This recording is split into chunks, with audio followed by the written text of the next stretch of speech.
By the hair of our chinny chin chin. Got away with a dub tonight. But yeah, man, the Mavericks. Yeah, man, the Mavericks tried to scratch defeat from the jaws of victory late that game. Got a little hairy, but the Mavs able to come out with a dub. Mavs win. What is it? 121-119. Spears come back and by the Thunder, bad turnovers by the Mavs, but Mavs still able to come out with a win.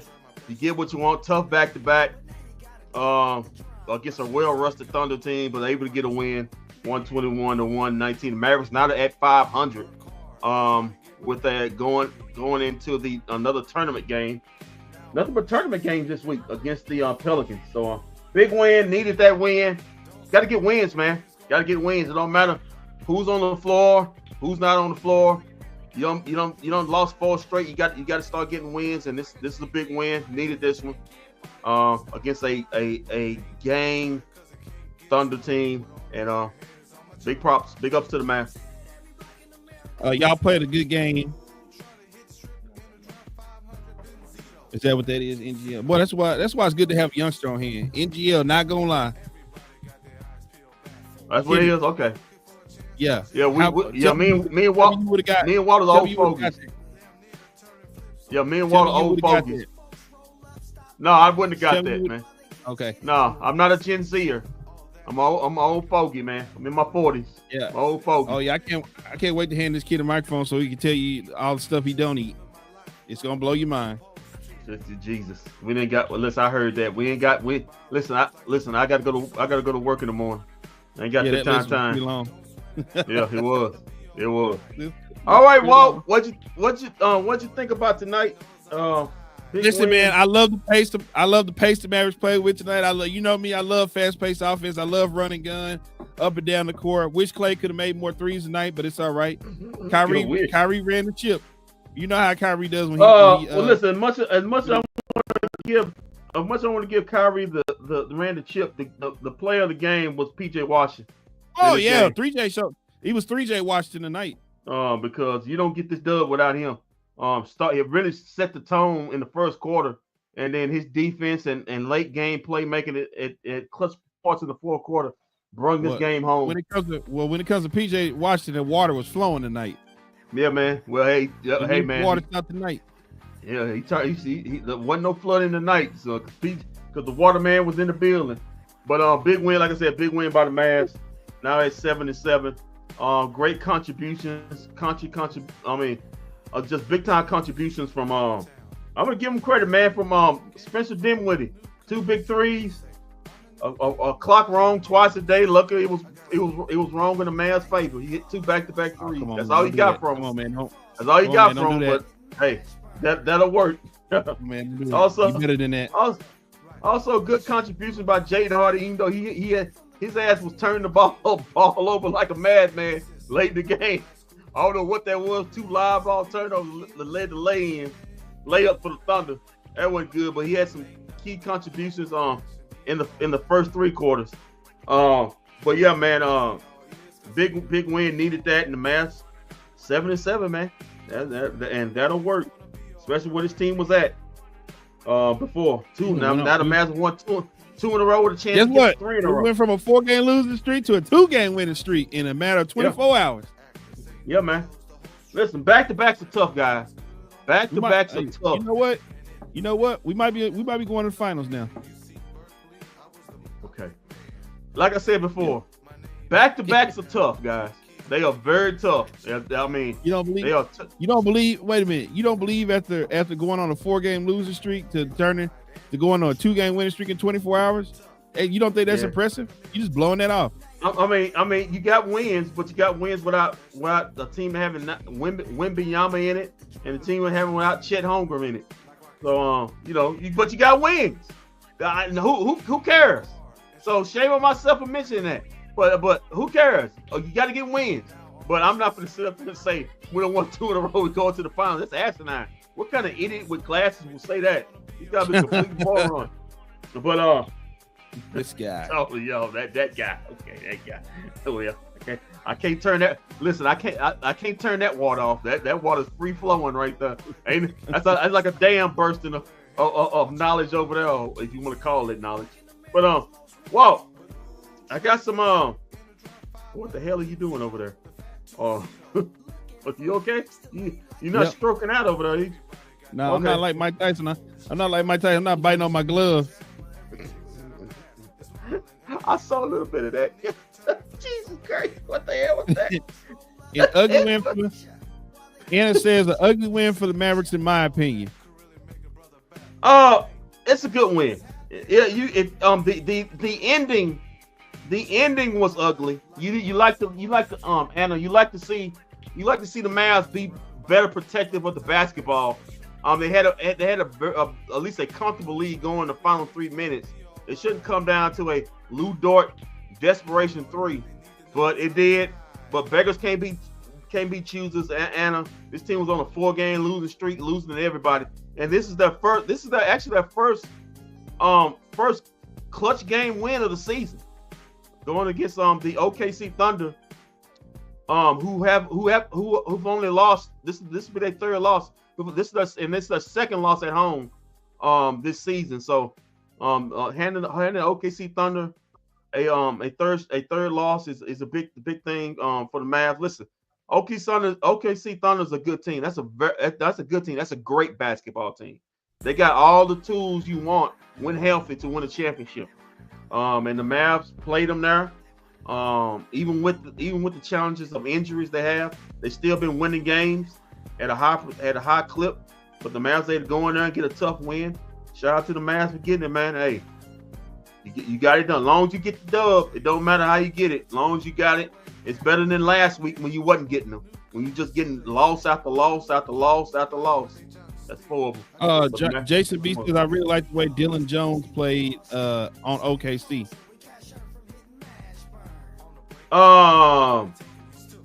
That's OKC. Mm-hmm. Let me see. I gotta look at his name. So for me to find out.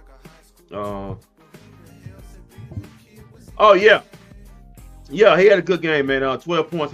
He's 5 out of 6, 2 out of 3 from 3. Listen, they got it's like OKC got the same type of players.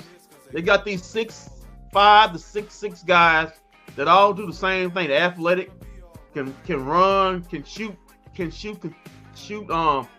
threes in the corner and on the wing. They all do the same thing. That makes them a tough matchup, man. They kind of remind OKC Thunder kind of remind me. I tell you what, they kind of remind me of what the Portland Trailblazers used to be in the early 2000s, where they got all these 6'6" to 6'10" guys. You know, they may have one 7-footer, but they all athletic, run, jump, and can shoot threes, and make for a tough matchup. But the Mavs able to get the dub. Shout out to the Mavs. It's better than last Sunday when we were sitting on the L at the hands of the Nuggets. So you'll take it where you can get it. Very, very true. We got Vosh joining. Vosh, what'd you take away from tonight's dub? I just get ready for the run because we went from a 4-game losing streak to a 2-game winning streak in 24 hours. That's impressive. What a difference 2 games make.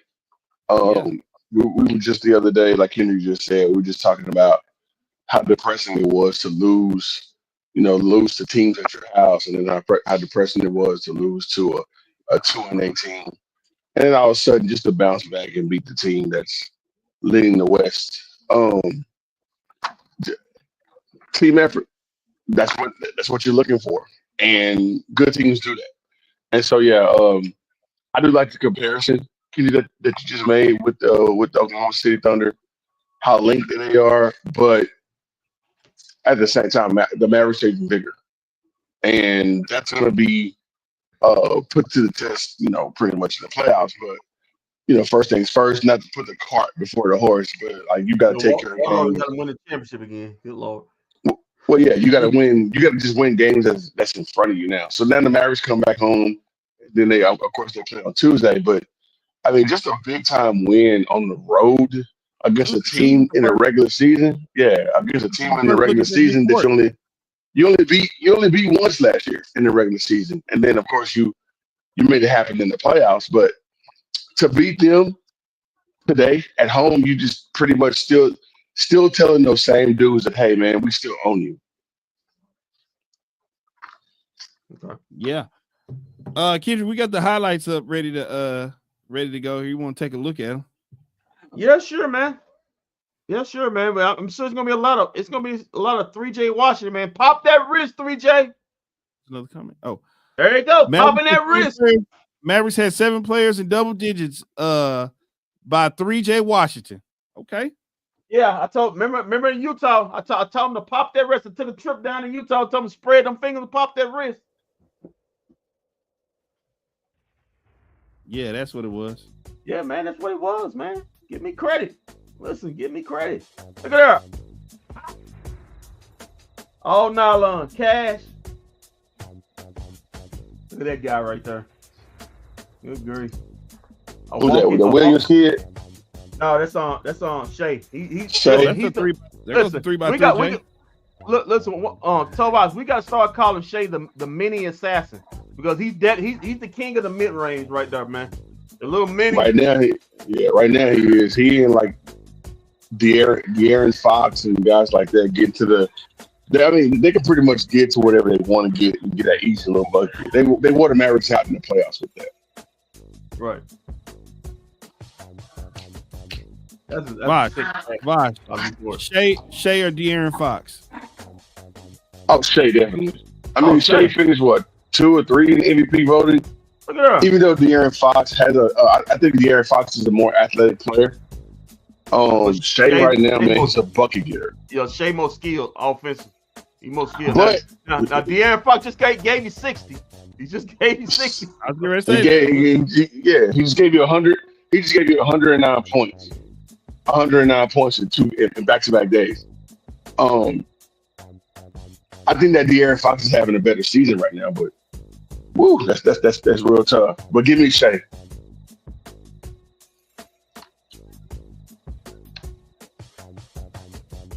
Oh, there he is. Oh my God. Oh my goodness. That was a nice little move. My Lord. He had the hezzy to the spin. Oh, there go your boy QG.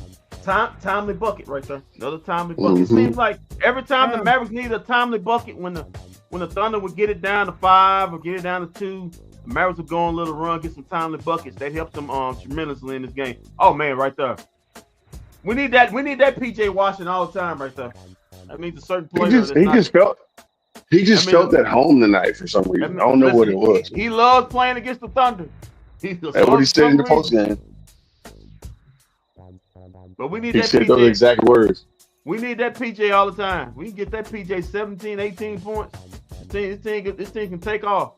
Because right now you ain't getting that from playing Clay. He give you 21 night. Okay, Daniel Gafford. The first time you went on the floor. He give you 21 night and 5 the next, and then 6 the next game after that. Oh, okay, Kyrie, nice pass, throw it across. Nice little floater here from Najee. Yeah, Maj has been a pleasant surprise, man. His offense, he's got more offense to his game, Tobias, than even I didn't think he had. Keep him off that 3-point line. He's more like a Pippen or a Draymond, where they facilitate and just try to set people up with their length. Oh, and they just play defense. Okay, Yes, I'm a better athlete than you right there. Oh, don't dunk on him like that. Oh God, who? This is a big play. Missed free throw, tap out by PJ twice, and then with a big 3 by Grimes. Grimes the one that's been hitting his threes. But damn sure ain't Clay. Just me, Jesus Christ. Clay did miss a big one that could have sealed the deal, but Kyrie with his big hit right here. Clay, hey man, Clay, hey Walt. Clay was building a bridge back to Golden State with that. Okay.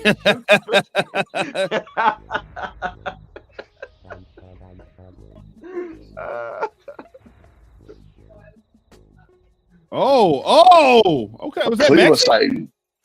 Cleveland sighting. I'm just glad he didn't pull something. That's all I was happy about. Mr. Telephone Man said, "Down me up." Yeah, I'm just happy he didn't pull a muscle in his back. Oh God, Dan Gafford, there he is on the ground again. Probably giggling at the same time. Oh my God, just get up, man. Dan Gafford, it ain't that Dan Gafford is kind of clumsy. If his feet Kendrick, I've been telling you that for I told you every time I see you, I got to get up. If he don't have his feet together, he's kind of clumsy. He does go to the ground for almost 7-footer. He goes to the ground a lot. He's off balance a lot. He's off balance a lot. Weight distribution or something wrong with that. Ugh. Clay shot 1 of 11 from 3. Is that from 3? Yeah, My Lord. Yeah, Jason, it was playing Clay today. It was playing Clay. Jason, you gotta be ashamed of yourself. You was too happy to report that. You too happy to report that. You must be a Golden State fan. You was too happy to report that. Jason, I just told Walt Clay was building the bridge back to Golden State with those shooting spray he had on tonight. Oh my God. We're not going back. They'll never take us back. You build the bridge back to Golden State. We'll never go back. Oh, good thing. Good for Oklahoma City, making the comeback, because that instills a lot of confidence in them to say, hey, I mean, we still had them on the ropes type situation, and then that also keeps the fire burning, because man, they still made it the game toward the end, even though the Mavericks basically pulled away 2 different times, and then yet OKC still found a way to beat Michael Myers and say we're not going nowhere. Hey, Walt.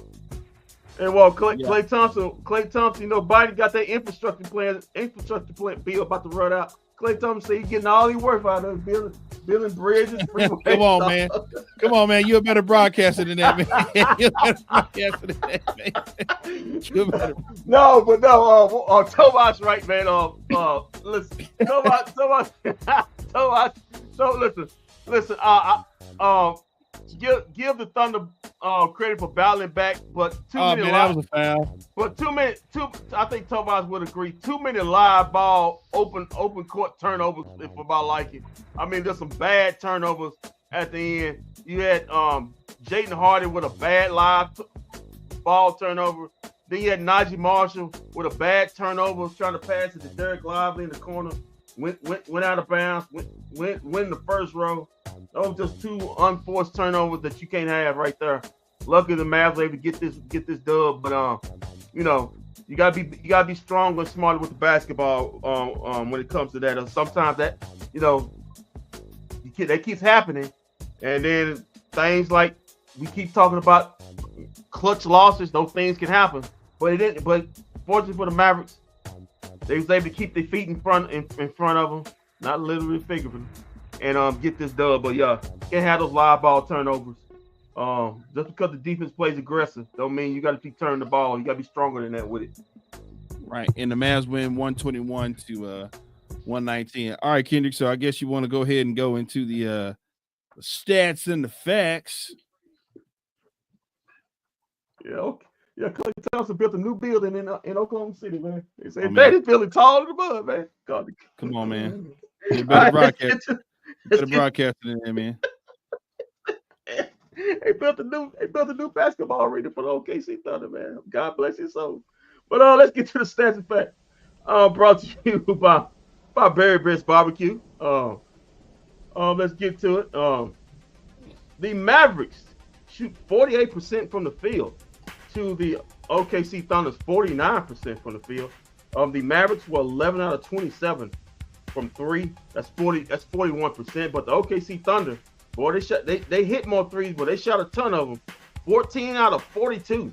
That's 33% right there. That's pretty good for a team that likes to shoot threes. Come on, hey man, y'all go ahead and stop with this Klay Thompson slander, man.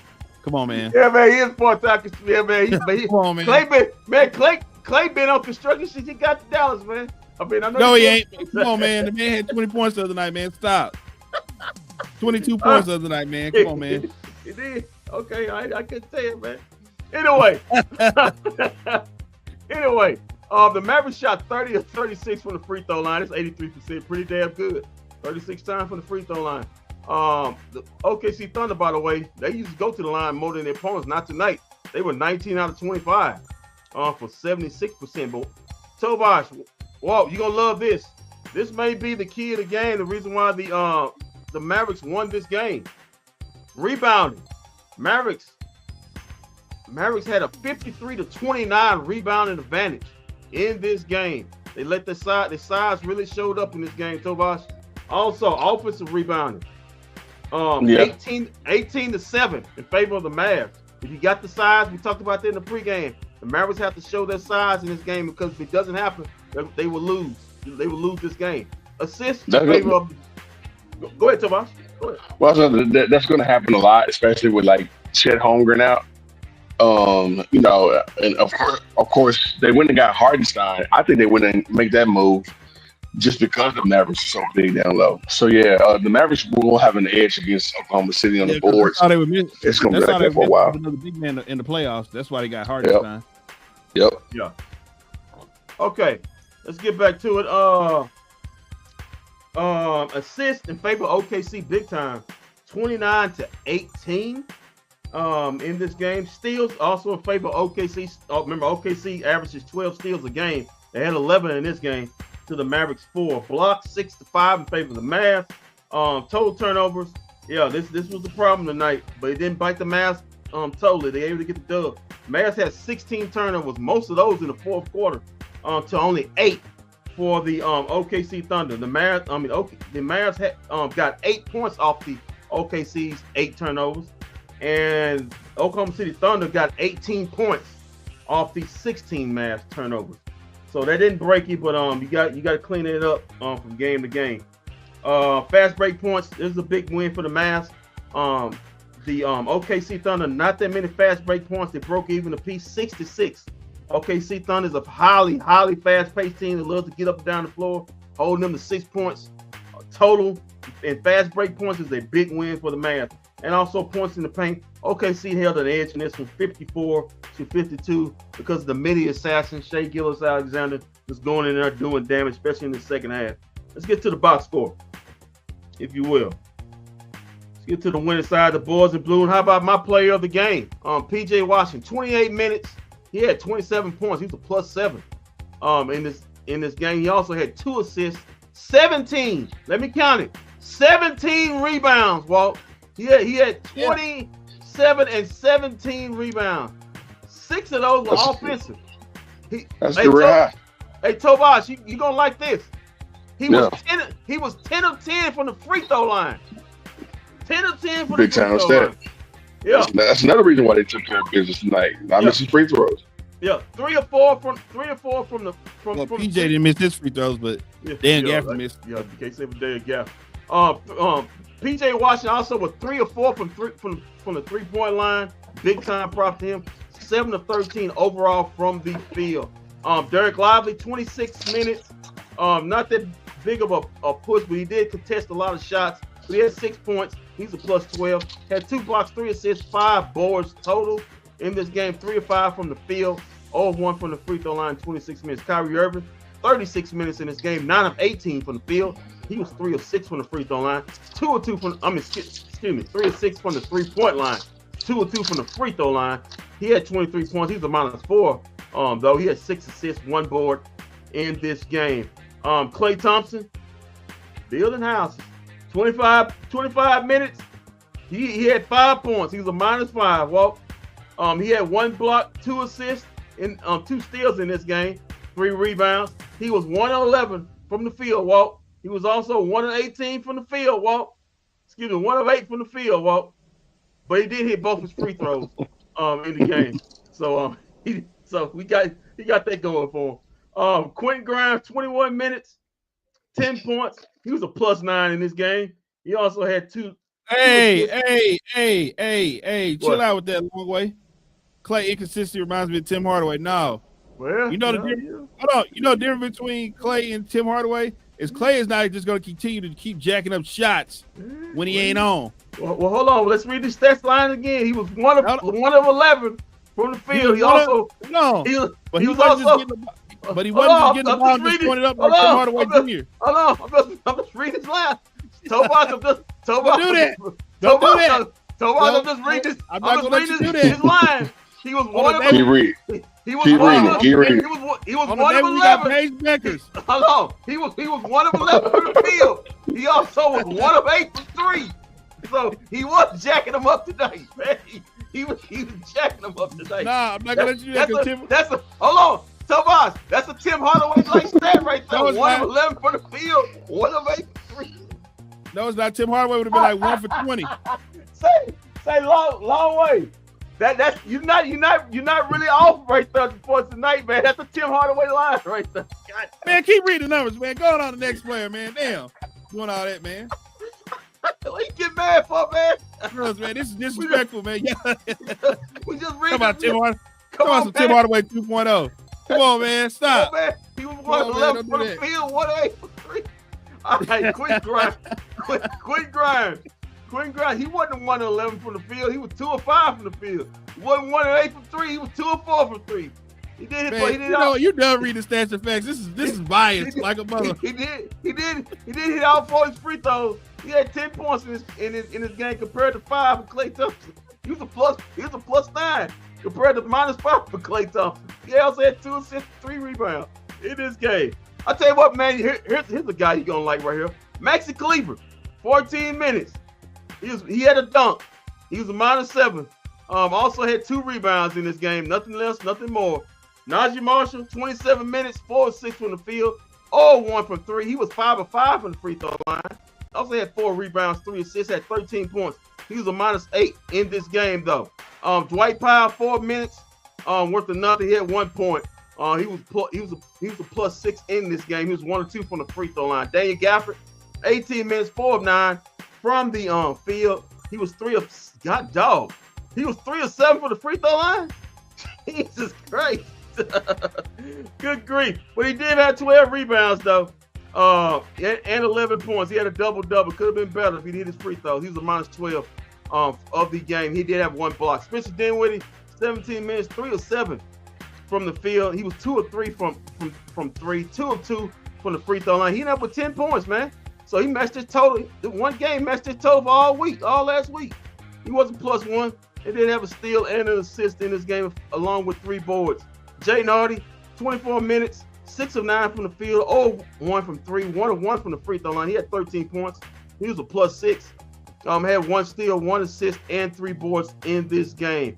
As for OKC Thunder, Jalen Williams, he 35 minutes. He was 11 of 17 from the field, 3 of 6 from 3, 2 of 2 from the free throw line. He had 27 points, but he was a -2 though. Also had 1 block, 1 steal, 4 assists, and 5 boards. SGA doing SGA things.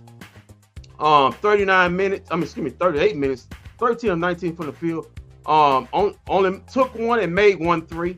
That was at the end of the game. He was 9-11 from the free throw line, 36 points, +8, 2 blocks, 2 steals. Also had 8 assists and 2 boards in this game. Isaiah Joe, 26 minutes, 2 of 6 from the field, 2 of 6 from 3. 6 points, he was a +2. Also had a block, steal, and 4 assists and 2 boards to go with that. Andre Wiggins, 25 minutes. He was 2 of 9 from the field, 2 of 7 from 3, 1 of 2 from the free throw line. Also had 7 points. He was a -9. Had a block, 2 steals, and Andre 5 Wiggins. boards. Yeah, what's this guy? Kid's name? Andre? Aaron Wiggins. Aaron Wiggins. I keep thinking Andre. Lou Dort, when he wasn't flopping, out there, he had 18 points. What the fuck was this, Bruce? Yeah. I'm trying to say that. I'm trying to say the same thing about Klay Thompson's shooting line. What the fuck was that? But Lou Dort, it ain't gonna work, buddy.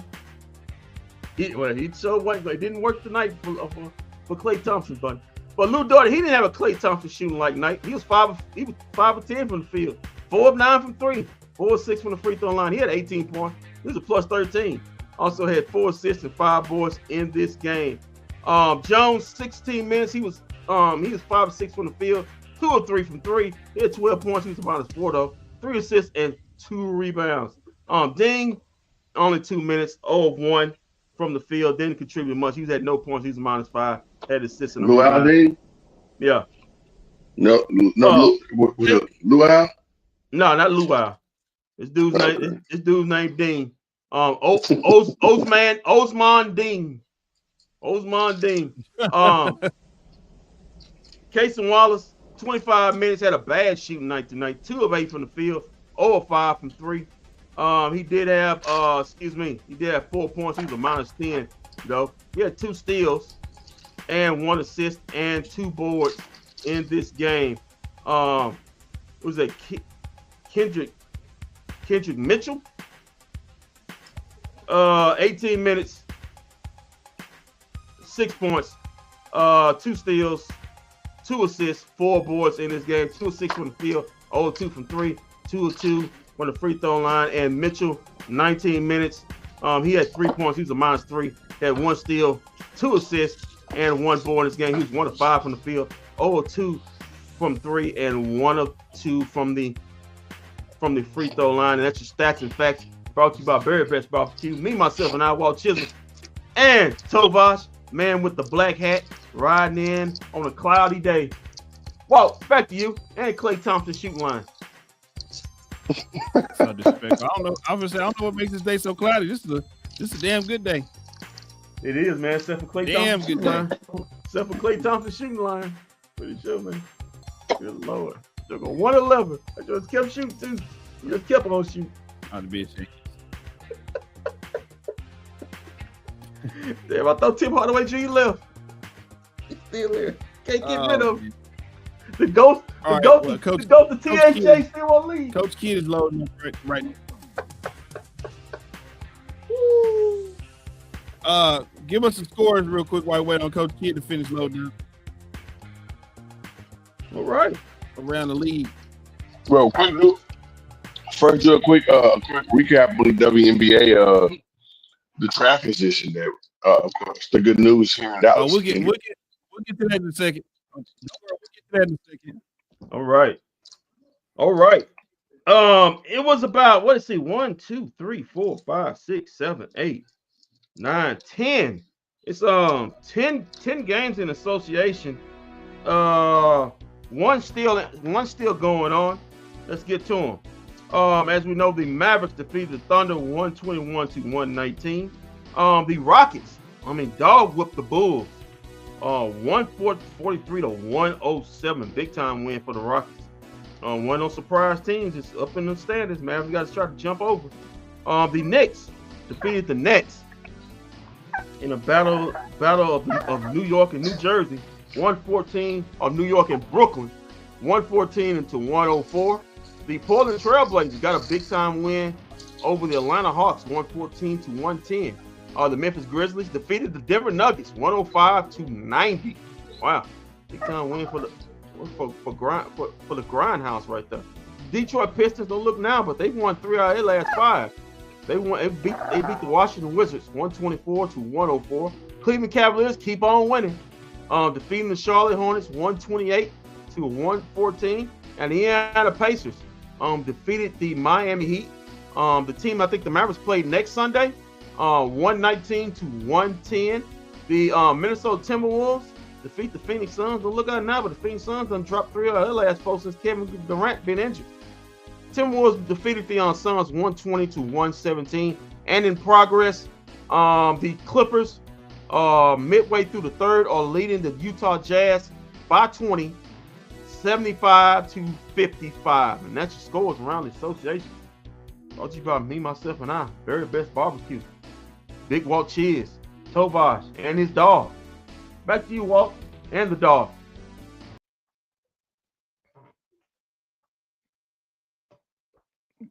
Yeah, man. Like I said, I'm happy about the Mavs win tonight. I won't complain. Yeah. Also, we got another sponsor. Never complain. I'll never complain about a win. I'm sorry, man. We got another sponsor.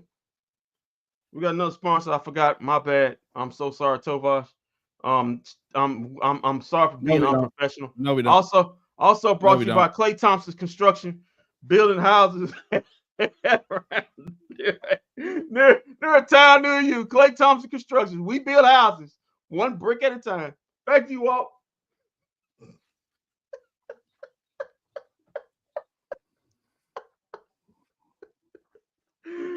Back to you, Walt. Gotta be professional, man. Come on. You gotta be ashamed. You gotta be ashamed. You gotta be ashamed of yourself, man. You just really ought to be ashamed of yourself. Oh, we need to take a look at the standings real quick. We need to take a look at that earlier. Oh yeah, man, with these two to game see wins. where the Mavs stand at now. Yeah, in 24 hours too. Oh yeah, they're in the 10th spot. Wow, look at them. They're in the 10th spot right now.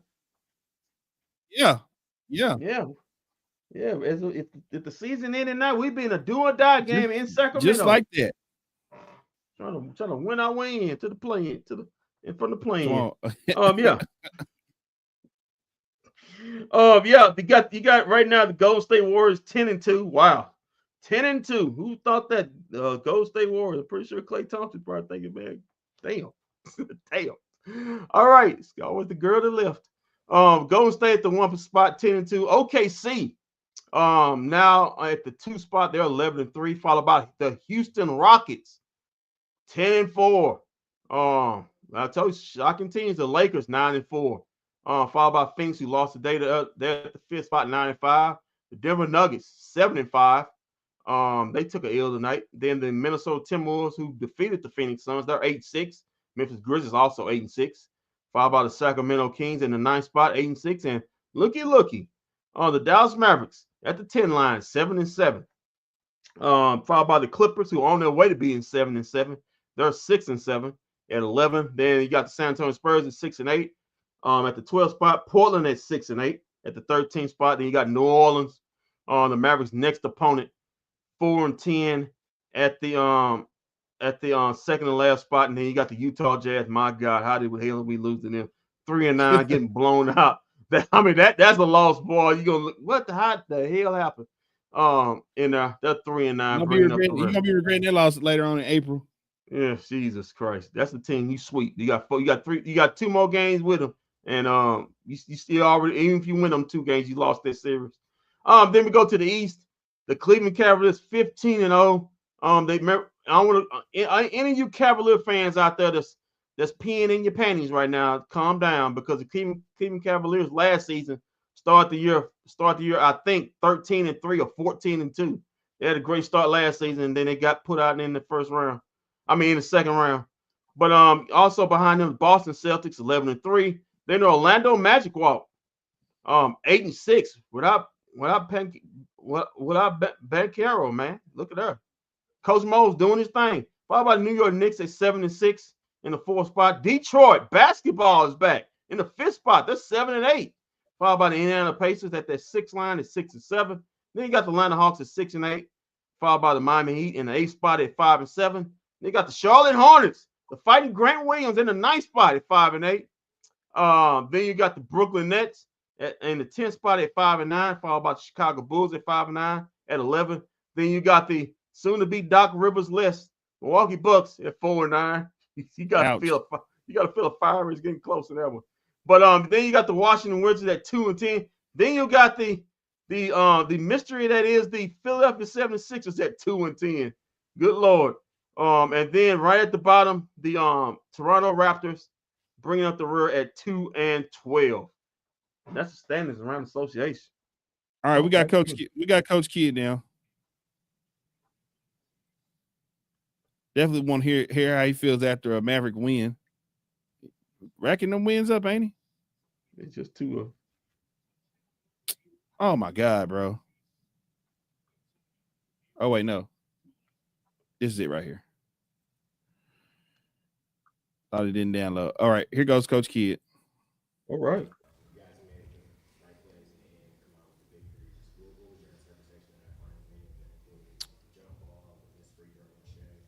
Yeah, I thought first the team, the effort, on a back-to-back, the energy, just the no stress that we, I thought we took out on the court tonight. Everybody, the ball's moving, shots, guys are tired, but cheering for each other and just understanding down a guy with Luka out, I thought we stayed together. You bring up the last minute. We've been in some close games and we've lost on doing different things that don't win games. And I thought that group did a really good job of staying the course. The free throw miss, we get lucky there. They come up with the loose ball and there's just the time runs out. But I thought, everybody made plays. I thought Spencer was big for us off the bench. I thought our bench was big. Gaff was big. PJ, playing through PJ tonight, his second game back, and we're posting him up as much as we could and asking him to do everything on the defensive end, and he was great. And then I thought the leadership of Kai was at a high level tonight.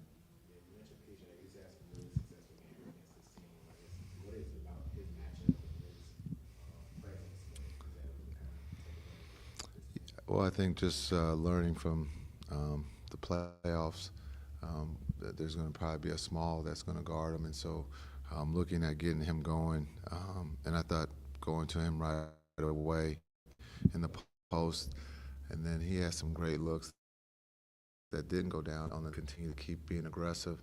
And then I thought getting to the free throw line, his ability to post and offensive rebound if he missed it, but also it's just playmaking that some of them didn't lead to scores, but just his understanding of being unselfish. And I thought he played the game at a high level tonight for us. You guys obviously just came out of a tough stretch. The loss in Utah is a really tough one. To be able to have a back-to-back like this and come in and beat a team that's favored in the Western Conference, what does that say for your team? What does that do for your team at this point? No, it's just one of 82 games. I mean, that's what it is. They're the favorite. Hopefully we can meet them in the playoffs if we can get there. We got to take one game at a time. Last week was tough, yeah, but it was a learning experience, and the wins and losses are always going to be learning experience. This is a new group. I thought last week, you talk about the Utah game, was tough. We lost on the road. It's hard to win in this league. And someone brought that up, that everyone's watching us. Well, we are a good team, but we have to become a team first. And we got new players that are working through that. We're trying to understand each other. We're not guaranteed to, get back to the finals. There's a lot of other teams that are good in this league. So I think going through some tough times, no one's going to panic. We come back to play the next game. The energy is high, the effort is high, and we put ourselves in a position to win on the road. And I think it just shows the character in that locker room that you can lose or have a tough week and respond quickly with 2 games that, you find a way to win. And now we got another big week with the Cup Series. And so a lot of good stuff is happening in Dallas, as much as some will say it's not. Clearly, in the NBA side, it still matters sometimes. A little bit. Happy were you with the way your guys embraced the idea of exploiting their size advantage over Yeah, they're very active, and they're a team that doesn't worry about their height. They play hard, and they're going to compete, and they're going to play like this until they can get healthy. And so, understanding, I thought Gaff and D-Live did a great job playing through those guys. I thought Kai was patient, didn't force anything. We got some back doors for him to get some easy ones. But I thought, again, Spencer, Q, Hardy, those guys that came, our role players played extremely well again for us. And again, when you're playing a small group, they're going to get the benefit of the whistle sometimes. They're just that they're active. But I thought we took care of the ball, and we made shots. We're starting to shoot the ball better now, and so that's a step in the right direction. So a couple times after wins this year, you've really emphasized the good ball movement. Well, what do you kind of define as good ball movement for this team? Tell me what that looks like. Yeah, I think when you get a lot of people touching it, and a lot of times we can use the word ball movement, and it's really body movement. When we can move bodies and guys are moving offensively, it just makes us that much better. And we saw that last night, and you saw it again tonight.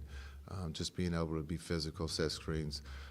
We got, our centers are capable of passing, and so being able to get back doors just makes the game easier for everybody.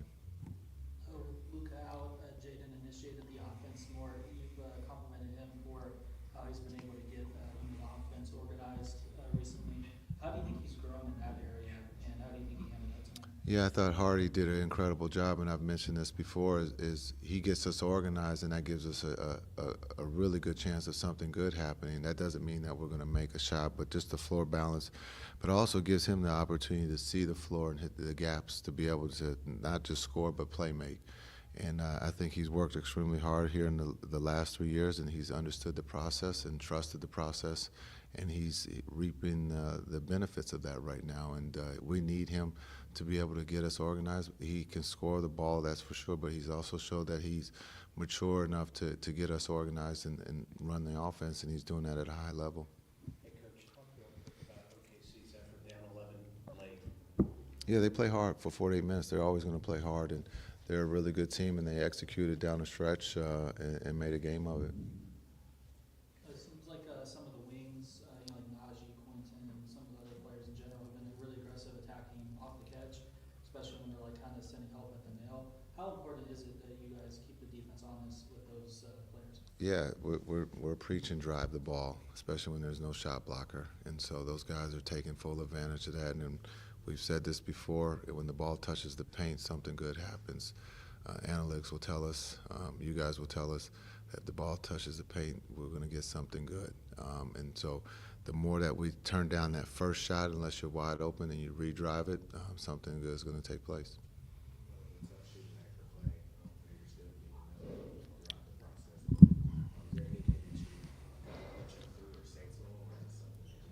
No, I love that he was cheering for his guys and cheering for, when guys stepped up and made shots. And that's just a pro. When you're not making shots, you don't have to be selfish. I think he's one of the most unselfish pros. He's also teaching the younger guys that some nights you might not have it, but you can do things, some other things to help him. The energy I thought he brought of cheering guys on when they were making shots was huge. Thanks.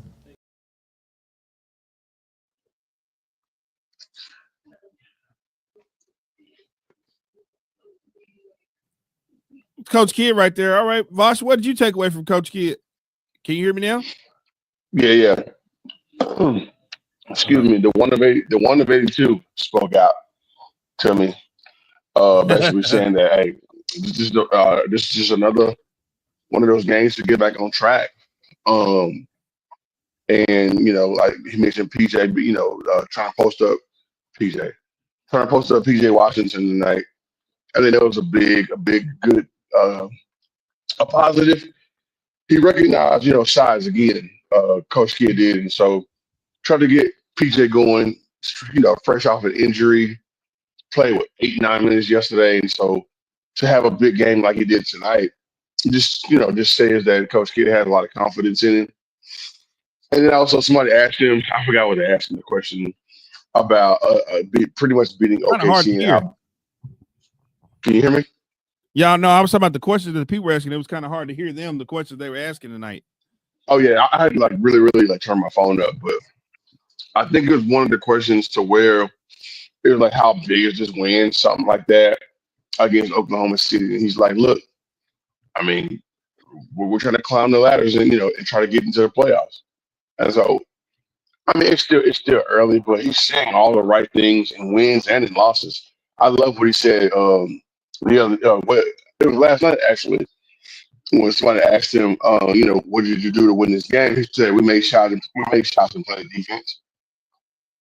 and I was outside right there in Victory Park last night listening to Larson, Skin, and Devin Harris. And when Jason Kidd said that part, and we also heard it here on our show, but when Jason Kidd said we just made shots and played defense, I love the reaction from Skin Wade because Skin just busted out laughing. And that just shows. Okay, what's the name asked him that? Tim Cato asked him that. I know what question you're talking about now. Yeah, Cato asked him that. Yeah, and then Skin just busted out laughing. So I mean, it just shows how dialed in and locked in Jason Kidd is right now. Right, Kendrick. Listen. Last week was a bad week and a half. You can't sit up there and deny that. It was a bad week and a half. With some close calls, you was in them, but you trust me. I don't care what nobody says. You rather be on the winning side of those than on the losing side. My father always said you rather learn lessons on winning than you want to learn lessons losing. But hopefully that bad side is over, is past them. Now they can start regrouping and start getting some games, because it's about winning games. Like me and Walt talked about, the Western Conference is a beast. You see, it's different teams now. Even it's deep, and it's gonna be good teams. You play every game. You don't get no nights off. So a bad week can get you down to 10. A good week can get you up to 3. And the Mavs need to have them a good week this week, because they've been having the last bad 10 days over going through the week before last. So hopefully it's the start of a good week. Hopefully they can get them a winning streak going, win about 5 or 6 in a row, get back to climbing in the midst of the Western Conference, because it's gonna be a beast all season long. There is no gimmies, and that Utah game is proof of that. There is no gimmies. You got to bring your helmet your lunch pail to work every game, because every game is going to be tough. That's just a marathon. This is the NBA season, and especially this version of the Western Conference. Vosh says steak is overrated. Can't listen to him. Listen to any of his takes now for sure. Listen, bro. Throughout the course of the week, I think it was over. What is it? National Pickle Day the other day, and somebody's talking about how what did you do? What's your most overrated food or overhyped food? And of course, I said steak. Steak is very, very much overhyped and overrated, bro. There's too many ways to fix it. Too many ways. How you like your steak? How you like your steak? People now I actually like it medium. I like it with a little bit of pink in the middle. I like it medium well. But see, back before, of course, as dark as I am, people like to have that thing well done. And then chefs get mad when you make sure you cook out. You're not supposed to eat pink meat. Hey, Walt, and then chefs get mad when you ask for that. Yeah, make sure you cook all the life out of my steak. I won't cook all the life. It's too many rules, bro, behind steak, bro. It's way too many rules. Chicken is made a few ways. Steak is made 3,000 ways, and every time you make it a certain way, there's somebody that's not happy about it. I've never seen somebody get mad about fried chicken on a Sunday. That's a good point. Hey, okay, Vosh. So now they starting to make burgers with the pink in it. I'm not opposed to that either. Dude asked me that I want my burger medium well, and I was like, "What do you mean? I want it well done." When did you guys start doing burgers? Not with no, they do that. They do that especially. They do that especially Arby's. Arby's will put that pink in there, boy, for you. It's not. I mean, but you know what though? You know what?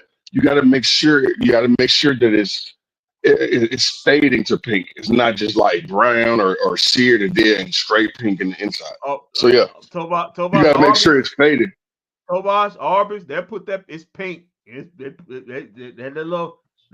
burger they got out there, boy. If you don't tell them, it's pink, boy.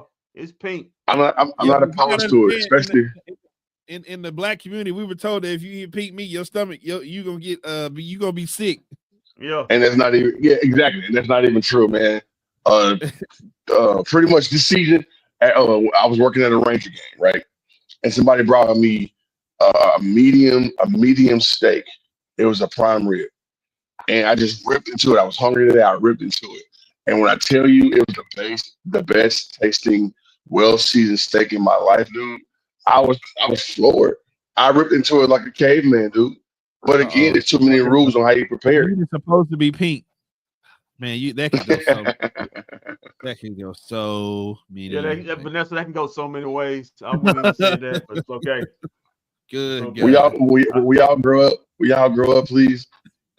Vanessa, I could be chauvinistic and say something, but I'm not. Yeah. So, why don't you keep your opinions to yourself, pal? Just stay with that. Just go with that. All right. PJ Washington did some talking. We're just gonna go straight to PJ to diffuse this one. See what I'm talking about? There it is right there in the comment section. I'm not going to read that. That's because Yeah, I'm. me neither. Let's go to I want to PJ. see it. I can't see it. I need to see it. You can see the comments. I know you can see the comments on your screen. Look down the bottom. I can't. I can't see anything. Okay. Hey, I tell you It's what, use got your it's got it's got imagination. it's got the word pink in it a lot. Yeah, just Uh, use your imagination. You know okay. what he's talking about. Here goes 3J. You like playing this team, huh? Yeah, I like playing here. I think I just enjoy the matchup. I went to school with Shea, so I love matching up against him. He's a great player. They got a great team over there, so I love playing against him for sure. This is your second game having a double-double. How does it feel to again have your fingerprints all over the game? It feels good. I mean, obviously we've been struggling on the defensive glass, so coming back, that was my main focus, is to get on the boards, help us out a little bit. I feel like we did a great job of that. Obviously they were small, but we killed them on the glass, and that's the reason we won. So. You come in obviously knowing they're going to be small, but they've won some games playing that way. What did you think was the key in terms of to punish them for having to be 6'6" men basically? For us, just offensive rebounding. We knew coming in that they weren't really good at that because of their being small right now. So just attacking the glass and just trying to make them foul and just put them in bad spots down there. So credit to Lively and Gaffer. They played a bust out tonight, and it was a great team win. No, it wasn't as close as it was probably closer than you guys wanted it to be. Just take us through that final minute where all the dramatics of the game was happening, especially that jump ball and Shea just recovered. We just had some bad execution.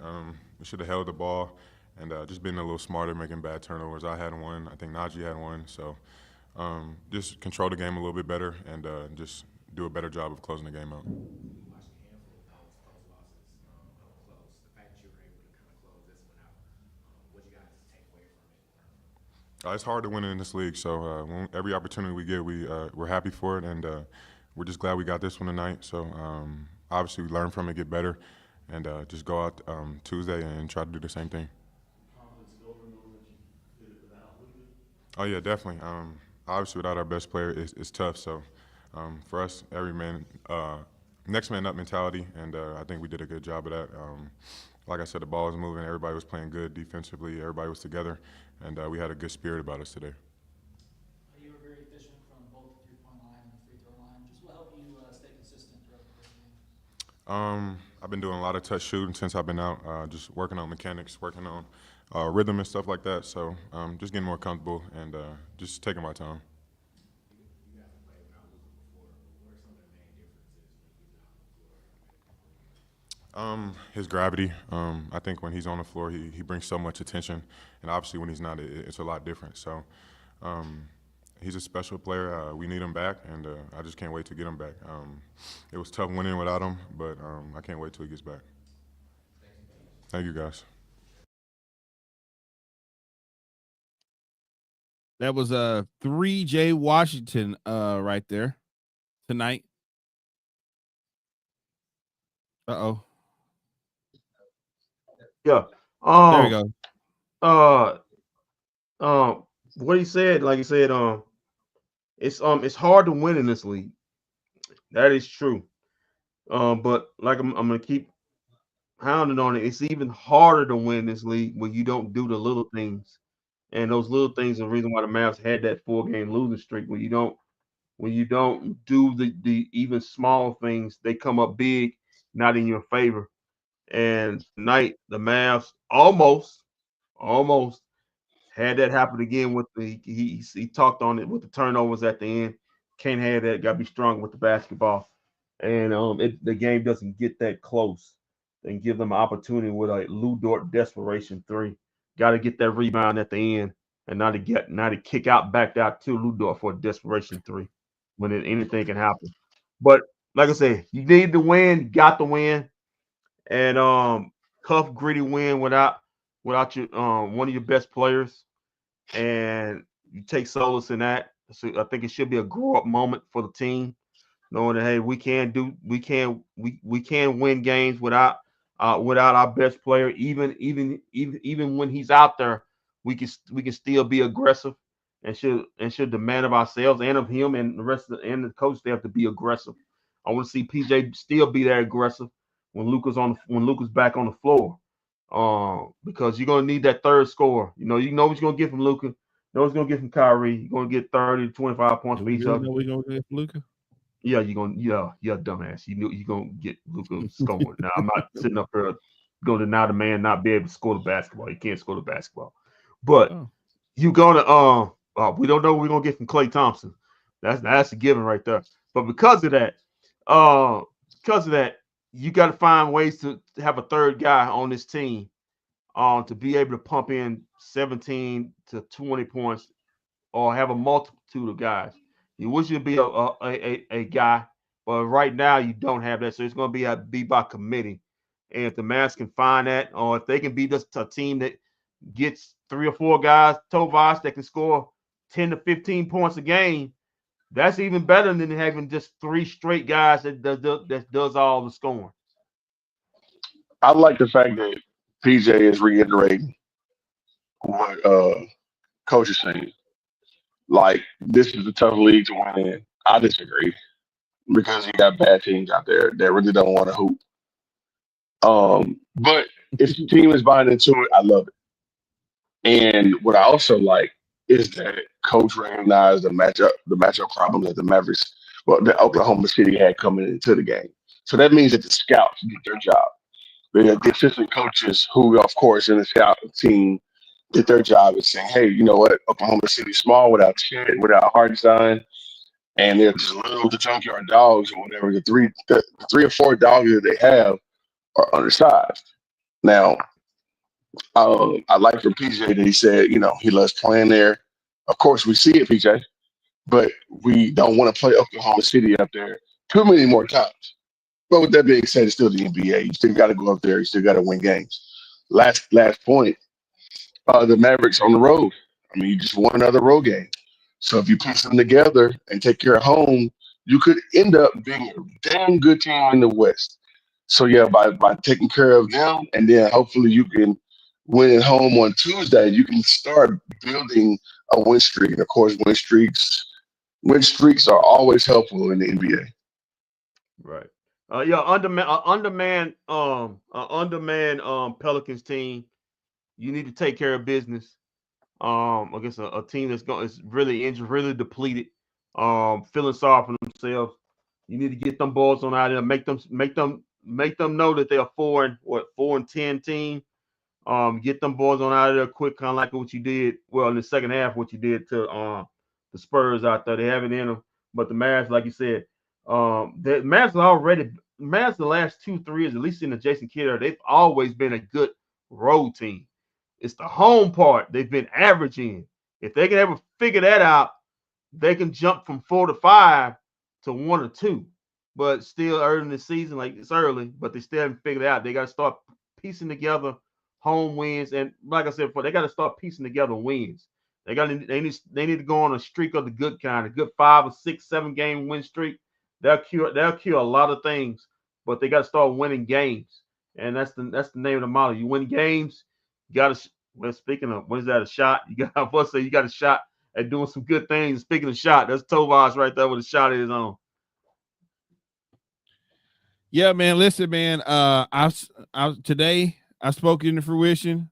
I called it last night. I said the Mavericks got us on track with the win last night.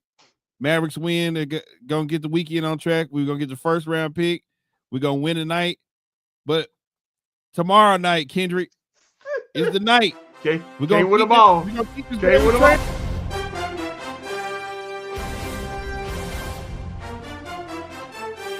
As the Dallas Cowboys with the battle for I-45, boss. Winner take all. You can't win them all. You can't win them. You're going for the winner. We take the battle I-45. If you can't win them the all. silver boot. Trying to win the silver boot, baby. Let's go. Yeah. Well, Tina took 2 quarterbacks to throw for 50 yards. The brother couldn't throw 50 yards. Yeah, all of a sudden you gonna beat the Houston Texans. Okay. You go ahead and go on that hill. You want to. Well, the Mavericks won 2 games back to back within 24 hours. Kendrick got his number 1 pick from the Dallas Wings. That can only mean one thing left, Bosh. The Cowboys are gonna win tomorrow night. It's the only thing left to do. Okay, man. Listen, guys, go out there, have a safe night. Have a fun night. Don't drink too much. Just get home safe. Get home safe out there. That's all I can promise. AT&T Stadium been lit this past week. It's the Chargers finna blow this game. The Chargers finna blow this game. Possibly, but hopefully the Cowboys don't blow it tonight. But you can join us live tomorrow night. Yes, Cowboys game to blow it. And Texans. Yes, Well, oh my God! I think he was down. I think he was down. But yeah, join us live tomorrow night. Cowboys, Texans. Right here. Well, he damn sure wasn't down. No, he fumbled. Oh, he what? He fumbled. The ball was moving before his side hit the ground. Ah, damn. The Chargers finna blow this game. Yep, join us live tomorrow night. Hopefully the Cowboys don't. Oh, he got it knocked out. Yeah. Oh. Turnover. Well, Yeah, Vosh, now that we got you here, man, we got to talk about something that's near and dear to you, man. The Wings did something that you didn't think they could do, man. They got the #1 pick in the draft today. Yep. Just don't blow it and mess it up like you did last year. Don't worry about it. We're the new management. That's not gonna happen. You can't be a new general manager can't mess this up. This is his legacy pick right here. He didn't know he was gonna get it, but he got it. It's his first pick. Hey, Kendrick, I didn't want to bring this up to you. Somebody said Paige Becker say she do got one more year. She could say, I won't wait till next year. No, she's coming out. She's coming out. 6 year. She's coming out. She's not staying. She's not staying there. She's not staying another year. She's coming out.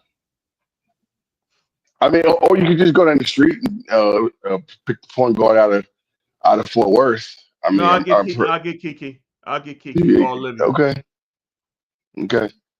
You need a game changer. You need a game changing, franchise changing player. Wherever you because you damn sure passed over one last year. Yeah, I think that's what Tobias is burnt, and I understand why, man. The old management should have drafted Angel Reese.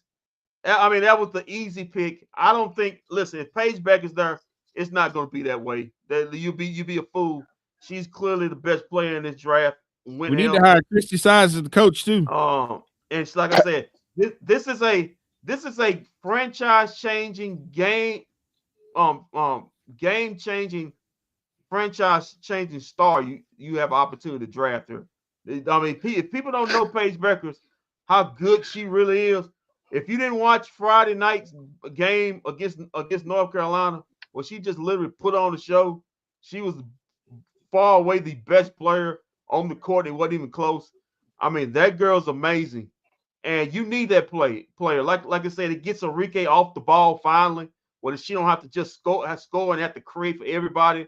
And like I said, then continue to score. She can play off ball. We know how Enrique feels. She said she fell to her knees. She said thank Lord, I finally get off the ball. And having that backcourt, it gives you a shot, man. It gives you hope. With that type of player, hopefully coming here. And if you can get that player, you go to Sato and say you really want to leave. I mean you can. It's your business, but you really want to leave after this team 2 years ago was in the semifinals. I mean, like I said before, it wasn't. This is an oddity. This is an oddity for the Dallas Wings. I don't think Walt believes me, but I'm gonna pitch this to Tobias. If that team's healthy, that team's in the playoffs. I don't know where, but if that team doesn't have the injuries they had this past season, Tobias, would you agree that the Wings are in the playoffs? Yeah, I would. I would actually agree. But I mean, if you look at what they lost last year or this past season right here, where Sabrina and them won a championship, the Wings got rid of Natasha Howard. They got rid of Monique Billings. They also bid due to Odyssey Sims, Veronica Burton. I mean, like they were injured. They started the season without Satu, and we all knew that coming into the draft, which makes me and created the jaded fan that I am right now with the Wings. But the biggest additions that they did do in the offseason was improve the front office. Right. I think Greg Bibb stepped down, and then the Wings have and they hired Do- Kirk Miller. Yeah, so He didn't. I don't think he still is a position with the team. He's just not the general manager anymore. Yeah, he just moved down, and that's a good thing. No, he moved up. He moved up. Yeah, moved up. Yeah, well, just Yeah, move him away from decision making. Yeah, that's Amber exactly. Cox. So yeah, Amber Cox left, and so So He went to the Fever. when Amber Cox left, she was the COO. Greg Gibbs stepped up into her shoes, and then Right. Cox went to be the general manager of Caitlin Clark and them. And of course, they made an upgrade at head coach when they hired Stephanie White. So the Wings also countered and then got rid of what's the coach name? Coach Trammell. Yeah, so they got rid of Coach Trammell. So the Wings are, and when you look at what they need to do, they're doing it, and so they need to continue to do just that. And hopefully, Paige Beckers is a Dallas Wing on draft night, and that may help you also improve the odds of getting Satu Sabali. Satu can fit anywhere in the league right now, and so hopefully, with the addition of Paige, that would of course take Enrique off the ball, and then help down low as well. If you go and sign a healthy Satu. Right. I really want them to bring in Christy Sides as the head coach. Listen, Tovash, I had a comp for Paige Beckers. It was plain and simple. My comp is Diana Taurasi. That's who she is. Okay, a young DT, yeah. Yeah, that's who she is. And if you get that type of player, you got a franchising changing player, a player that can change legitimately and quickly change the promise of your franchise. Now you won't be just a team that's basically a second round team. Now you can become starting building yourself into a team that can contend with the Vegas and the New Yorks and the Connecticut's and the Minnesotas. You can throw your name in that hat, but it all depends on what if you draft her. I hope you do, and what you build around it. If you can convince Satu to come back, now you have yourself a legitimate big three at the point, the shooting guard, and the forward position, and then you start building around that, building your team up. Hopefully with the right coach, Christy Sykes. I hope, knock on wood, hopefully, and you start building yourself into a legitimate contender. Because listen, listen, Enrique's not getting any younger. Not trying to put her in, but she's been in the league a while. Hopefully, get Satu a young build, get her back to grow with Paige Beckers. But you need to start trying to build a contender here to compete for championships, not just for getting into the playoffs. So what was that? The Chargers just blew the game. Yeah. So Enrique's 27. Okay. By the time the season started, she'll be 28. Yeah. So she's still right. She's still right there now. Yeah. But like I say, she's got a lot of miles on her clock. I'm not saying that she's old. She's age wise, but she's played a lot of basketball. And as she get older into her prime, to blend her with younger players, like hopefully a Paige Beckers, and hopefully you can bring back a Satu. What's Satu? 24. 25, something like that. I think she's up there too a little bit. I want to say 26, maybe 27 years old. Let's see. She's missed a lot of time out of basketball though. Yeah. Satu is 26. Okay. Yeah. Okay. By the time the season starts, she'll be 27. Okay. Still, you start building with some young players and some young players you also got in the program. So but you need this for the youth movement and to build, not just build for the now, but build into the future when those players move on or get older. And then also let's not forget that they did last year in the draft, they did a draft and stash of a 19-year-old player out of France, I think. And I think that kid's coming along real well. But I mean, could she have the Wings right now? Who knows? But the definite right now is in your face with the number one pick, and that's Paige Buckets. Yep. And I think that You make that splash, and I think that any and everybody would want to play for the Wings. And the scary Man. part is now you just added 2 more teams in the draft. The team out of Toronto, and of course the Oakland team. So, I mean, Vosh, there's a just think about lot of this though, basketball. Vosh. Just think about this, Vosh. If we actually took the draft serious last year, you could have. At first, we were talented to get Leah Edwards. You could have had Leah Edwards or Angel Reese coming in this year with Paige Beckers. Come on, man. You can't look at it like that because I doubt. No, not really. I doubt that if you got Angel Reese, then you're picking top 4. Yeah, you may be picking 5 or 6. Something like that. 7. So. Angel Reese didn't get the Sky that many wins. We still would have been bad because we had.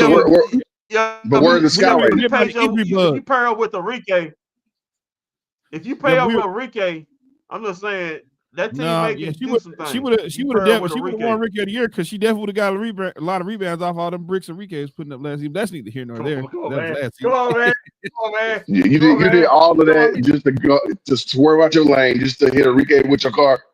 That's all you did. And then want to get mad about Klay Thompson building bricks, building houses all over the Metroplex. No offense, I'm just saying like Angel Reese definitely would have still got that rebound record. All the bricks put up here, but with that being said, and then he said no offense. That's funny. No offense. That was offense. What the hell? I mean, we've been by the injury bug last year, so we still would have been.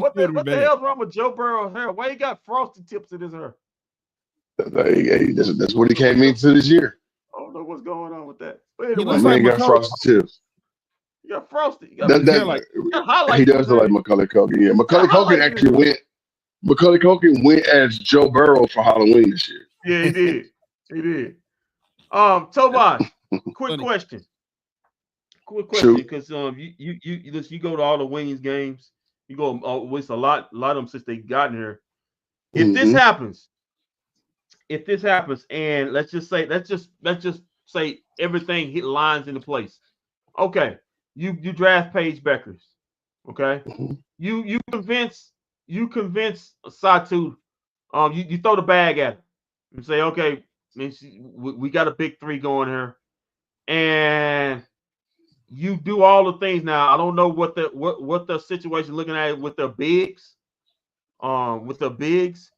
but a big 3 of Paige, Satu, and Enrique. Where does that stand in the midst of the WNBA? I think it's competitive for sure. I wouldn't just jump up and say, oh, the Wings are now about to be a Final Four team. I mean, Vegas is still Vegas. The champs out east are still the champs out east. Connecticut is still Connecticut. And I mean, even the Mercury is still doing good things with Dia Taurasi. I don't think she's quitting. Brittany Griner's not quitting. Sophie Cunningham over there is still balling out. They still got DJ Carrington over there in Connecticut. I don't think DJ coming back to the Sun. And then the Sky. Look at the Sky. The Sky is still being, Angel Reese, the big out of South Carolina. And then, of course, that team, the Sky gonna be in trouble if she play like she was in them highlight videos she was putting out of her practicing, trying to go behind her back and put up jump shots.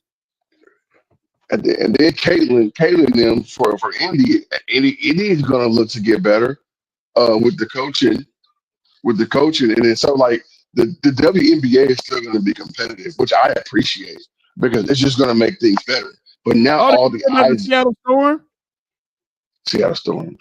Yeah. With Jewel Lloyd and Skylar Diggins and who else? Yeah, you hear about that? There's an investigation going on for some bullying. Over they have hired private investigators to look into it was the coaching staff doing some bullying. And Vosh, after hearing it, every time this player is somewhere, it's always something. It's just always something. And I just had to think. I was like, "There's no way that this story don't involve Skylar Diggins. No way. No way." There's always 2 players that's always, there's pretty much 2 players that's always in the subject of investigation, and which leads me to my other point. So Skylar Diggins is always subject to some kind of drama in the W, but also out west, Dearica Hamby with the Sparks, and of course Cameron Brink just came off an injury. She's always caught up in some mess, and it usually involves Becky Hammond. This report is coming from a few unnamed players. Of course. Yeah, right. Of course. It says I nearly would 2 just love to months. see what it is, though.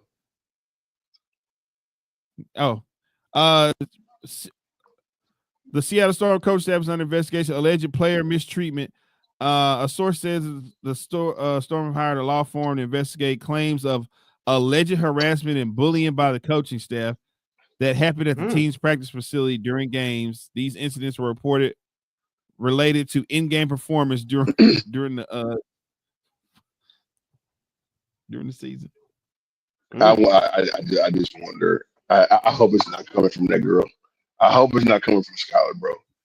If that's the case, get rid of Jewel Lloyd and then just tank that shit out there in Seattle. Well, if they want to get rid of Jewel Lloyd, we'll take her. Free Jewel Lloyd. Jewel Lloyd. I'll take on the wings. I'll take on the wings. Who wouldn't? I'm just about adding talent right now. I'm just about adding talent. Right. Which they should have been doing all along. That just sounds like a certain player that I've been around before. Oh, what are the Chargers doing, bro? Jesus Christ. Trying to be too cute. Can't blame Kelly Moore for that one. Well, all right. Last thing though. You are going back to how stacked the W is about to be. This is going to be a more competitive league, and I'm just excited that they landed that because if the Wings did not get number one, bro, it'd have been just another season that it would have been abysmal. And then the Wings are talking about going to Dallas and building a new facility in Dallas. That wouldn't have happened if they wouldn't have gotten. That wouldn't have happened either. No, Paige Becker's gonna build that facility in Dallas. That's gonna get you. That's gonna get you to Dallas. She can put that thing right back on track. If you really want to win it. So good luck. Good luck to the Wings. And I hope, Kendrick, you're still right, and I hope they do with that number one pick. Y'all know where to find me for the draft. You know how excited I would be if they get her. This is the easiest decision that the new general manager will make in his history, in his early history, in his Dallas Wings career. It's the easiest decision. It ain't hard. It ain't difficult. I wouldn't have been upset if they drafted my girl from Notre Dame too. The point guard, Hannah. Yeah, with the Olivia. goggles. Yeah, Olivia. Yeah, okay. Yeah, I drafted if they ain't have Paige Beckers, but there ain't nothing going past her. I mean, ain't nothing going past her. I draft Paige, either Kiki or Olivia. Oh, listen. Or Haley Van Lith. Listen, if we had the number 2 pick, all those other women, I'm here for it. But we don't have the number 2 pick. We got the number 1 pick. There's only one number one on that board, and it's everybody else. It's everybody else. Vosh sitting over there like, man, they gonna take Haley Van. They're gonna take Haley Van Lith at number 1. Listen. Let's just be real here. If LeBron's in the draft, ain't nobody else in the draft if you number 1 besides him. If Michael Jordan's in the draft, well, he would take a third. But if he was if it was a Michael Jordan type player in this draft, there's nothing else looking past him. I think Tobias know what I'm talking about. When you got that type of player, there's nothing else underneath anything else. You take the player and you figure it out. Do y'all think that is Paige a generational type player? Yes. Yep. Yes. She's a generational type talent. Okay. Yes. When you got her and Juju, those are generational. Those are your generational next 3 players coming out. that's gonna take over when Asia, and all these other ladies start getting older in their careers.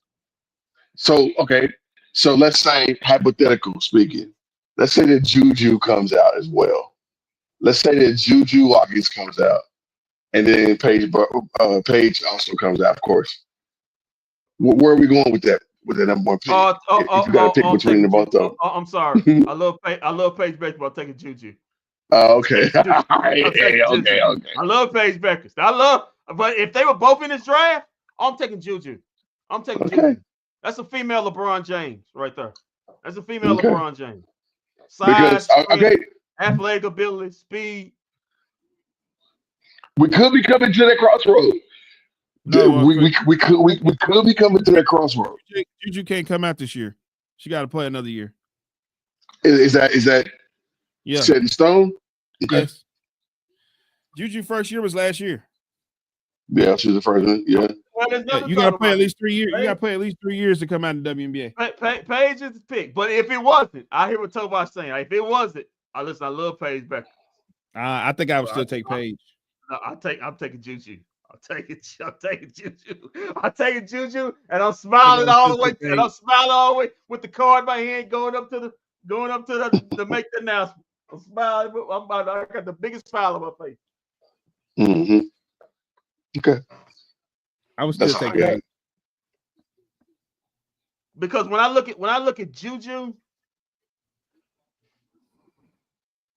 Paige is somebody who doesn't need the ball in her hands, though. That's what's good about Paige. Juju has to have a ball. So you would have Juju and Enrique here. Those two people who need the ball in their hand. Paige actually can do stuff off the ball. That's why I would take Paige if we keep Enrique. Listen, I take Juju and I say figure it out. Figure out. Listen, that's what free. That boy just threw an interception. That's what free agency is about, Tobias. Then you go in free agency. And you go find you a legitimate point guard to figure it out. Put them all in the right spots. But don't have that problem. You basically got a Diana Taurasi I feel type clone here coming out of the draft. Yeah. You take her and you smile all the way to the bank because this listen. One thing about what Paige Becker's gonna do, she's very popular. She's gonna sell jerseys. Don't be surprised she's top 3 or top 5 in jersey sales. As far as WNBA players. Vosh. So Vosh. Fever Wings next year is gonna be stupid. They gotta move. That's gotta move to the AAC. There's no way you keep that at CPC. There's no way you keeping that game in the CPC. 4,000 versus 18,000 and 20,000. I still don't think here in Dallas that you feel that place. Dallas ain't really the spot for that. We're still not ready for that. Listen, let me tell you something. Caitlin Clark versus Paige Beckers will fill up the AAC. That'll be at Dickies. Okay. Okay. That's a Dickies type game. And Dickies is only 2 levels. No, it need AAC. Okay, so check this out. So look. On December 8th, I will be attending this game. It's the TCU women hosting the number 1 team in the land, South Carolina, and they moved it from the Amon Carter area off campus to Dickies. If you can't fill that up with Dawn Staley and her number 1 team coming in with Haley Van Lith hosting her, then you got problems. I mean, basketball is basketball. And I just don't think that the hype will be there. People hate talking women's basketball around here, bro. I'll say it again. People hate talking women's basketball around here. They just do. This is not a hotbed for women's basketball. Bro, people were pissed off that they couldn't get tickets to go see Caitlin Clark last year when she came here. People they could have. They could have. All you gotta do is just shell out $100, and you would have been right there. Don't be mad and say you couldn't get tickets. They couldn't because it sold out so quick. I'm asking you a question. That's a question right quick. How many more televised games does Paige Beckers get this franchise next season? A lot. A lot. Well, a lot. Paige I'm versus talking the about Liberty, national televised yes. game. I'm Yeah. talking about Paige national versus the televised Liberty. game. Yeah.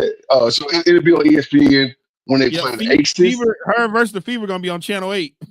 That's what I want the first game to be. That's what I want the first game of the season to be. Wings and Fever. They won't kick the season off with that. That's gonna be it. They're gonna have to say that for a good juicy. What's the name? And it better not be on no Tuesday or no fucking Wednesday night when they do it either. Or the camp day. Yeah, don't put it on no camp day. Where like you got 3,000 screaming kids, right? Don't even know what a turnover is, just screaming because they see SpongeBob on the damn big screen. That's fired at the kids, man. That's fired at the kids. I'm just saying, at camp day, all you hear is kids just screaming players' names. That's all they do, just scream. Yeah, but they loud. They loud. I mean, they are loud. They do get loud, but it's for nothing. Yeah, it's all free tickets, and they just all 8 and 9-year-old kids just screaming at the top of their lungs, and it's crazy, bro. The atmosphere is nuts. When they played the Minnesota Lynx, they beat the Lynx, but it was loud in there. It felt like a playoff atmosphere. How loud it was in there. I forgot about the Lynx too. I forgot about the Lynx. I forgot, they just went to the championship, and I felt like they got screwed out of winning the title. And that's another team that you got to look at. You don't have to feel they did get screwed out with you. Yeah, they did get screwed. And that's another team you got to worry about. Yeah, I'm just pointing the fact. Where did that put them? And nothing's set in stone because we don't know who's gonna be where, who's gonna be. I'm just playing devil's advocate. How it would look if you able to get Satu back. That's not even talking about what the Wings gonna do with the rest of the roster. Me and Voss seen that picture. She's out of here, bro. She was moving. She was packing up her apartment. She has no intentions of coming back. Oh well, it's nice knowing you. Listen, you got a franchise changing player. She probably gonna be on that new Golden State team or the Toronto team. Yeah, she gonna be on that. The Valkyries, coached by the former. Wow, Becky he missed Hammond the field assistant. goal. I don't know. It looked good to me. No, he missed it. Oh yeah, he missed that. It curved at the last second. Yeah, he missed it. It curved at the last second. It was looking good, and then it just curved.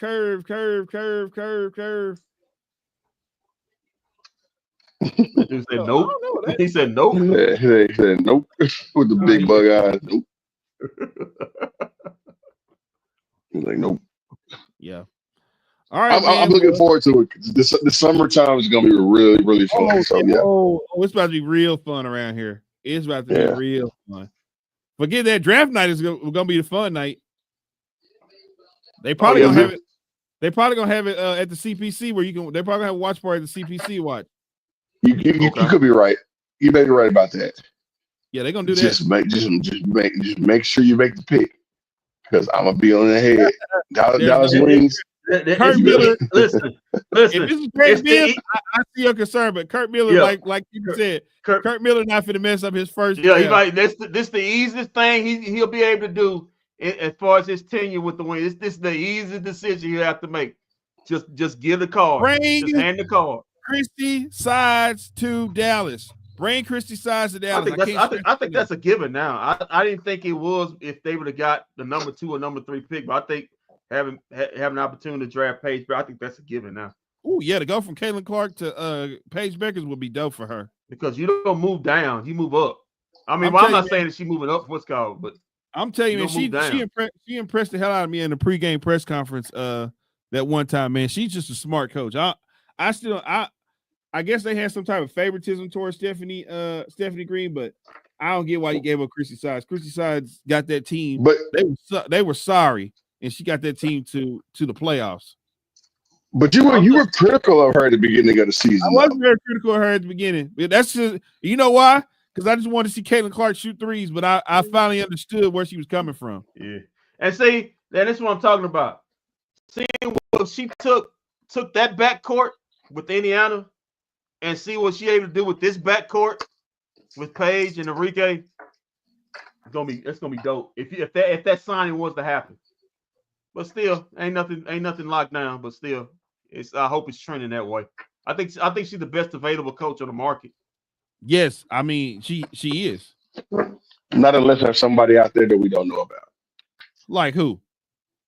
I mean, anybody. I mean, any let's say any collegiate coach that's willing to make a push to come to the WNBA, or right now an assistant who's on somebody's staff, a budding assistant who's on somebody's staff who showed promise. I mean, we really don't know. Coach, Okay, so right now, I mean, right just now, like Atlanta's coach got fired. There's Teresa Weatherspoon. Kurt see, Miller. that's another name. No, Christy, no, hell no, we do not want Teresa Weatherspoon. No.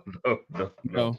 I didn't believe that at first, but I kind of did some digging on what Walt was talking about. Hell no. Yeah, I told you she was not a good coach, bro. I told you she was not a good coach, bro. No. Okay, so your choices are Tanisha Wright, Christy Sides, Eric Thibault, and like I said, Teresa Weatherspoon. Okay, we'll see. In between all those names, Tanisha Wright is the only person who's been in there long. She got 3 seasons. Christy Sides got 2 seasons.